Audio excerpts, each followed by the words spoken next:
Alright, in today's video we're going to go through side seams. I had two orders this week. Both are two color side seams. This one was on Bella Canvas 3001s. This is on a Poly Polo. It's a two color. You can see how the seam looks. I want to show you the process that I use to do this. I do thousands of side seams, and I've got it down pretty well. You can see how nice that looks. It's all in there.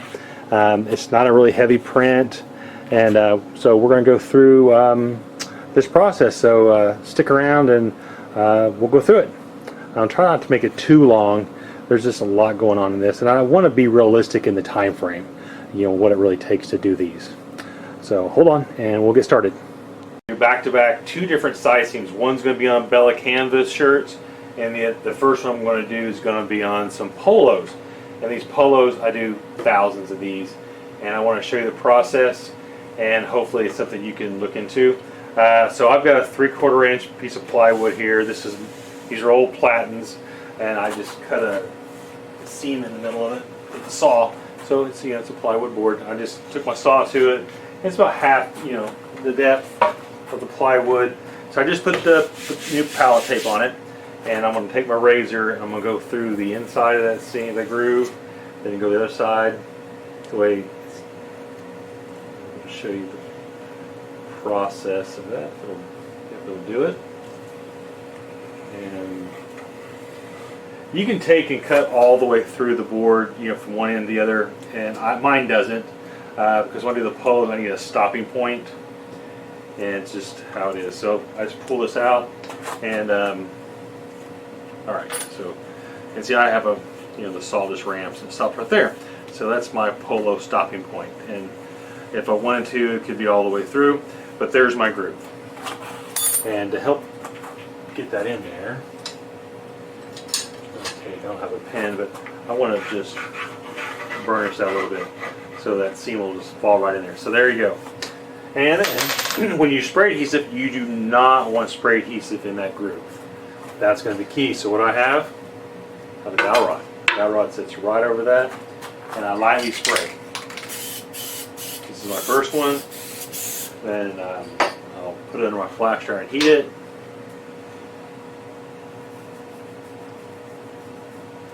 And back. I'm getting ready to set up, and that's it. So I don't have much at all in near this seam at all. I want that to slide in. And the first one's gonna be a little more challenging to go on, but then the second, third one, and I'll lightly spray. Just like one hit, probably every 10. You'll notice when you're printing it, and I'm gonna do quite a few to show you the process. This goes pretty quick. I keep up with the dryer on this. This is the one time that I always say I don't use low mesh. It's something. Low mesh to me are for your shimmers and stuff. The 110s and 156s, I have over 200 screens, and of 156s I may have 6, and 110s just a couple.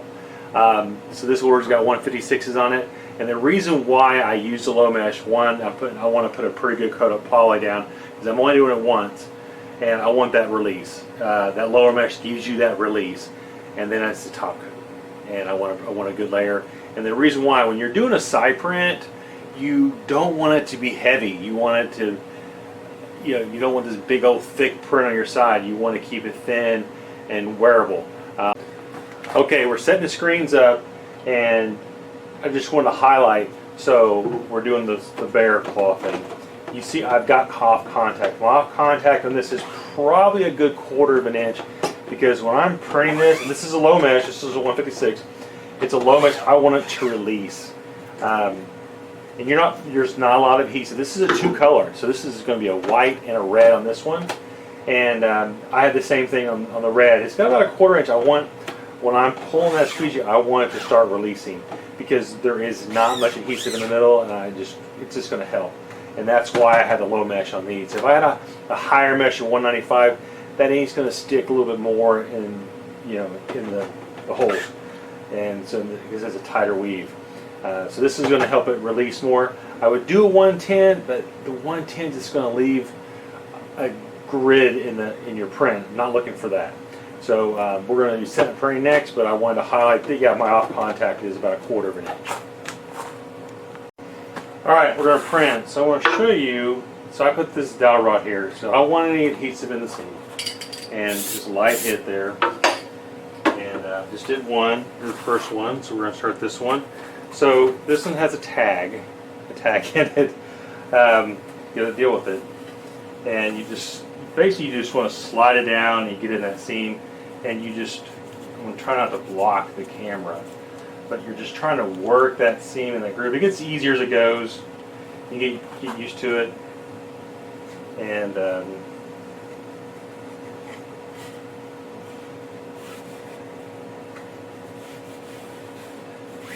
you're up. See, I'm in. It's all good. Seems all the way in. Then here's my low edge. This is what I like about it. I'm gonna hit once. Really smooth. See it release. It's got a good release, and it's got a good wipe. Then I'll flash that, and I'm going on top of it with a poly red. It's got some opacity to it, but it keeps the print light. So let's get this thing to. I just started, so the flashing, takes a little bit long to get started. Once the board gets warm, it goes a little quicker, and I actually keep up with my dryer. A little bit more.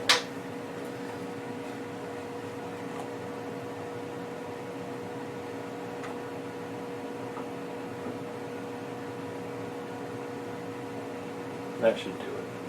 See, it's got a good base down. That's what it looks like. And then the top coat, you see my angle, I'm shearing it. This is low. It's already releasing. The reason why I'm hitting 2 is I'm getting ink down that groove. Look at that. That is a nice print. See, it's in the seam. It looks good. And it's a light print. And I'll just keep going with it. I'll take the next one. And I'll just keep the video rolling as I go through these. I do these so often. A lot of different side seams.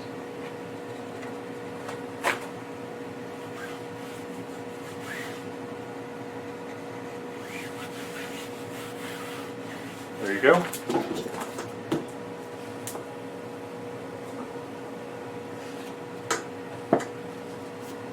Looks really good.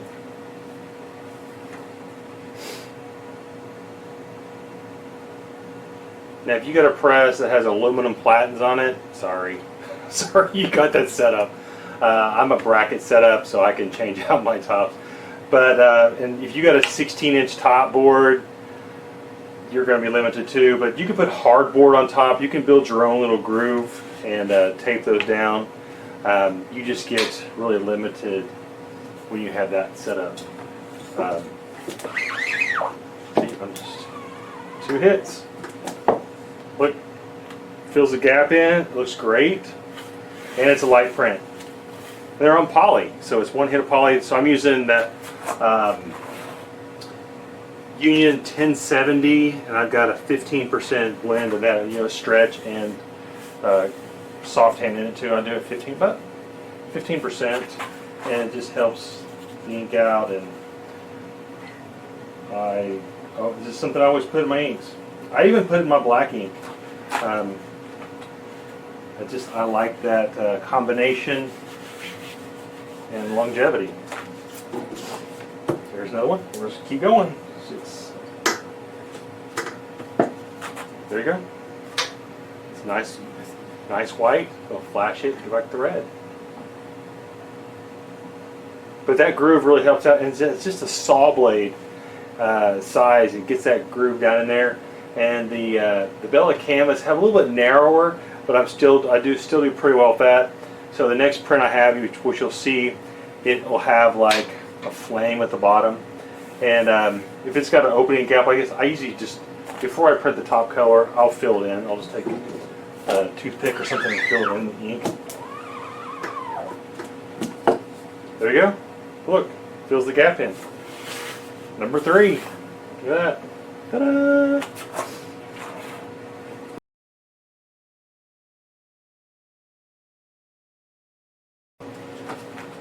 All right, here we go. We're doing some of these other side prints.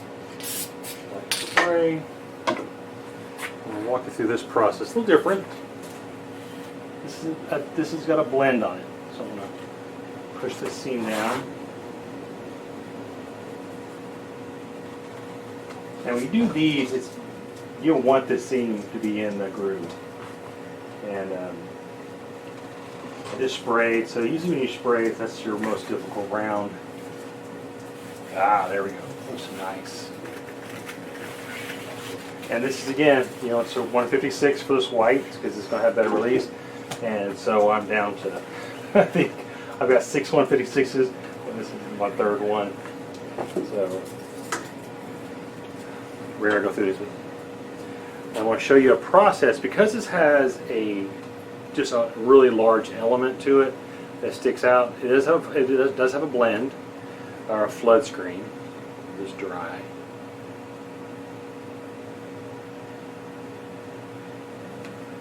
All right, there you go. See, it's got this little crease, and so I usually use my wife's oil painting spatulas, little small ones. But she found it, or I lost it, and I sneaked stuff. But I found this tool here that'll work. All I'm doing is I'm going in here and filling in this gap. I'm just skimming it. I'm not like pushing it in, and I'm doing it before I put the second layer down. The second layer is going to help make it smooth it out. And just want this element to stand out nice. So I don't want it. It's not a heavy deposit. So I'll show you. Then I'm going to print. You're thinking, damn, that's a lot of work. It's not. So there you go. I got that twice. Look, it's solid white. So it's really nice. It looks smooth. It's got really nice in that seam, and I'm going to print this blend. And it's going to make it pop.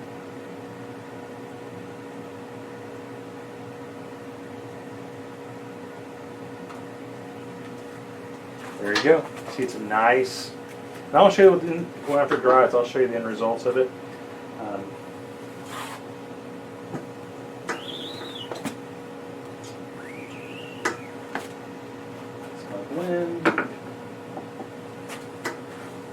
There you go. See, I want that to look solid, and this has got the distress on the side, but that looks really, really good, and I just want to share that with you. That's what it looks like, and I'll show you the end results here shortly.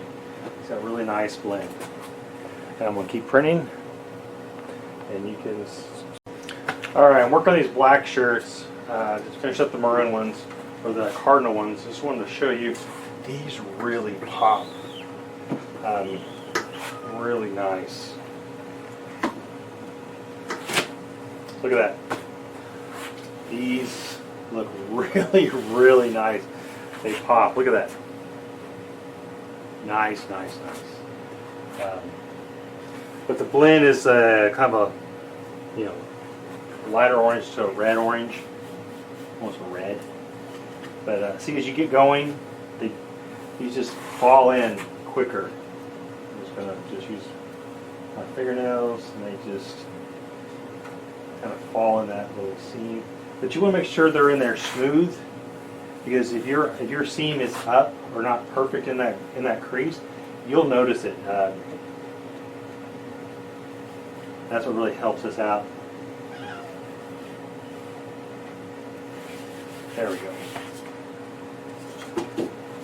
There we go. There we go. Really nice. These are going really, really well.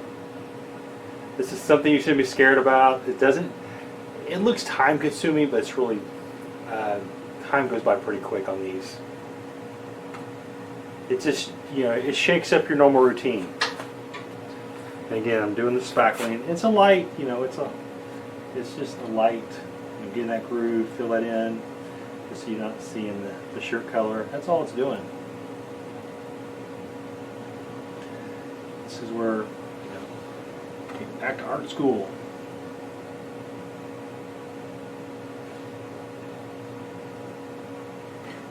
There we go.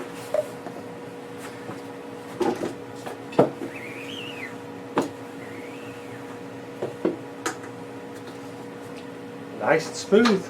Looks really good. And then I'll come back with the blend. Yeah, I'm about wrapping these up too, and then move on to the other prints. But I just want to share this process. You know, side seams are not that difficult. Now, if you have a press that has aluminum setups on them, where your brackets restrict you from doing customization, you can try to do the hardboard tops. I prefer a bracket press. I'm a custom printer, so I make my own boards, and I think it's, you know, for a manual press, I think that's the way to go.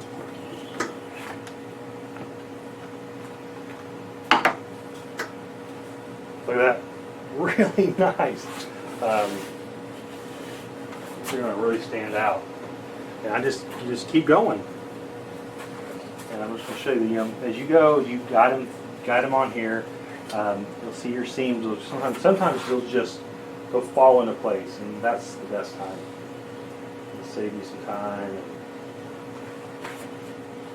I got to reload some white ink here in a minute, so I'll finish this one out.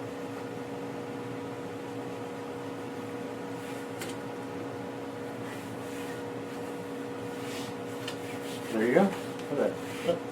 Good seam down here. Let me get the bottom of it there.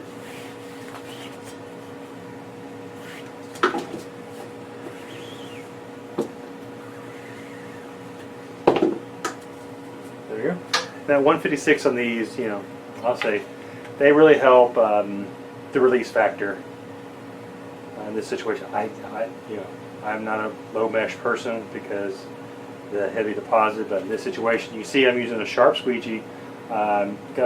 Not using the, you know, heavy angle. I just want that screen for the release factor.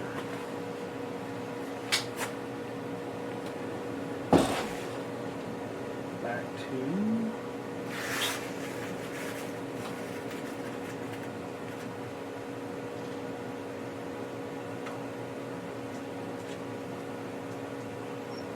there you go. You see my squeegee? It's not laying down a lot of ink. There it is. It's a nice coat of white. It's not going to be like a really thick, heavy side print.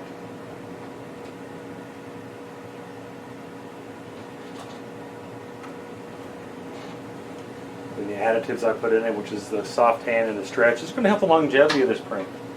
There you go. This